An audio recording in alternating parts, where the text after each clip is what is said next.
Mon fils, tu n'as pas honte d'enceinte une femme folle. Maman, crois-moi, je n'ai jamais touché une femme. Prenez votre pop-corn et laissez-moi vous raconter comment cette histoire a commencé.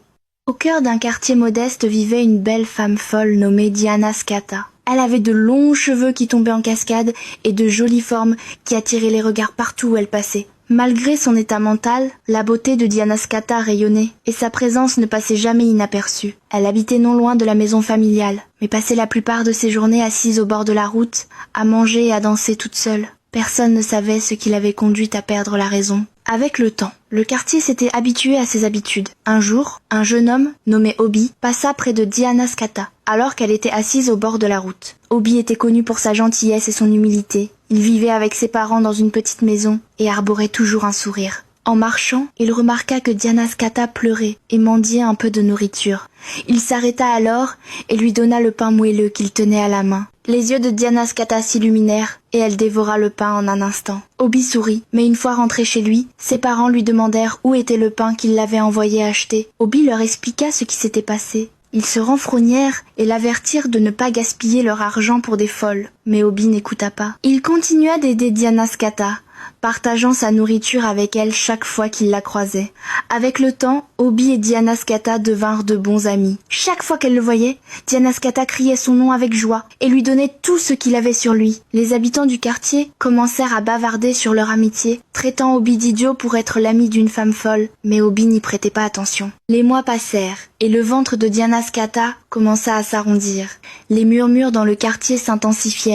Elle est enceinte. Très vite, les doigts se pointèrent vers Obi, l'accusant d'en être responsable. Obi était bouleversé et expliqua à ses parents qu'il n'y était pour rien, mais ils avaient du mal à le croire. Le plus fou, c'était que Diana Scata souriait et prononçait le nom d'Obi chaque fois qu'on l'interrogeait sur la grossesse. La nouvelle arriva jusqu'à la famille de Diana Scata, qui se rendit en colère chez Obi pour exiger qu'il épouse leur fille. Les parents d'Obi furent sous le choc et Obi lui-même était perdu. Il ne savait plus quoi faire. La famille de Diana Scata insistait. Pour eux, Obi était responsable et devait s'occuper d'elle et de l'enfant à naître. La vie d'Obi devint un véritable tourbillon. Il tentait de prouver son innocence, mais les paroles de Diana Scata revenaient toujours vers lui. Les commérages du quartier continuaient, et la réputation d'Obi était salie. Un jour, Obi décida d'aller parler directement à Diana Scata. Il s'assit à côté d'elle, au bord de la route, et lui demanda « Diana Scata, pourquoi continues-tu à dire que je suis le père de ton enfant ?» Diana Scata le regarda avec un sourire et répondit doucement « Parce que tu es mon ami, Obi. Je t'aime. » Le cœur d'Obi se serra en entendant ces mots. Il comprit alors que les paroles de Diana Scata ne parlaient pas vraiment de la grossesse, mais de l'amitié sincère qu'ils partageaient. Il décida donc de rester à ses côtés, non pas parce qu'il était responsable de la grossesse, mais parce qu'il tenait à elle. À mesure que la grossesse avançait, la curiosité d'Obi finit toutefois par l'emporter. La nuit, il se mettait à rôder autour de la petite cabane en bois de Diana Scata, se cachant dans l'ombre, espérant voir ou entendre quelque chose qui pourrait lui révéler l'identité du véritable père de l'enfant. Les nuits étaient sombres et silencieuses, seulement troublées par le ululement lointain d'une chouette ou l'aboiement d'un chien errant. Puis, une nuit, la patience d'Obi fut enfin récompensée. Il aperçut un homme mûr se faufilant discrètement dans la cabane de Diana Scata. Les yeux d'Obi s'écarquillèrent lorsqu'il le reconnut. C'était Alhaji Bumba, un philanthrope généreux, très respecté dans le quartier pour ses bonnes actions. Alhaji était connu pour sa bienveillance et son aide envers les plus démunis. Il conduisait souvent dans le quartier, distribuant de l'argent et adressant des sourires chaleureux à ceux qu'il croisait. Obi fut donc profondément choqué de voir Alhaji se faufiler ainsi dans la cabane de Diana Scata. Que faisait-il là? Était-il le père de l'enfant? Se demanda Obi, l'esprit envahi de questions. Il sortit rapidement son smartphone de sa poche et attendit en silence, essayant de ne pas se faire remarquer. 40 minutes plus tard, Al-Hadji sortit enfin de la cabane, en sueur et le sourire aux lèvres. Le cœur d'Obi fit un bond lorsqu'il prit plusieurs photos d'Al-Hadji, espérant que ces preuves suffiraient à laver son honneur et à faire taire les rumeurs. Une vague de soulagement l'envahit. En prenant les clichés, il pensait que cela mettrait définitivement fin aux accusations le liant à Diana Scata. Mais ce soulagement fut de courte durée. Le flash de son téléphone attira l'attention d'Al-Hadji, qui se retourna brusquement, réalisant que quelqu'un était en train de le photographier. L'expression d'Al-Hadji changea brusquement.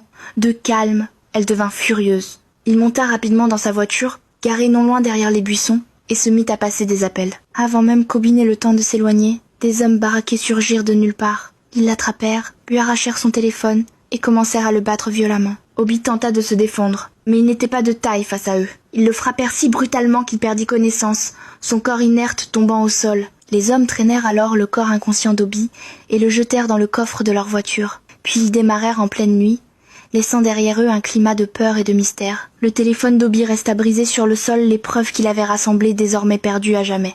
Le lendemain matin, les parents d'Obi se réveillèrent et constatèrent que sa chambre était vide. Ils se demandèrent où leur fils avait passé la nuit et pourquoi il n'était toujours pas rentré. Ils essayèrent de l'appeler, mais son téléphone était éteint. Au fil des jours, leur inquiétude se transforma en véritable panique. Ils se rendirent au commissariat du quartier pour signaler la disparition d'Obi. Les policiers les écoutèrent, mais leur expression restait sceptique. « N'est-ce pas le même garçon qui a mis cette folle enceinte ?» lança l'un d'eux, en haussant un sourcil. « Peut-être qu'il a pris la fuite par honte », ajouta un autre d'un ton moqueur. La mère d'Obi éclata en sanglots et supplia la police d'aider à retrouver son fils. Elle expliqua qu'Obi était un bon garçon, gentil et respectueux, et qu'il ne disparaîtrait jamais sans raison. Les policiers promirent d'essayer de l'aider, mais leurs paroles sonnaient creux.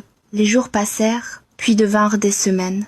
Le quartier tout entier se mit à murmurer et à spéculer sur la disparition d'Obi. « Il s'y enfuit par honte », disaient certains. « Quel bon n'a rien ! Mettre Diana Scata enceinte et fuir ensuite », ajoutaient d'autres avec méchanceté. Mais ils étaient loin de se douter que, pendant ce temps, Obi était bel et bien retenu captif, ligoté dans une petite pièce puante de la maison d'Al-Haji. La pièce était humide et sombre, sans aucune fenêtre pour laisser entrer la lumière du jour. Le corps d'Obi le faisait souffrir à cause des coups et son moral était brisé. Par moments,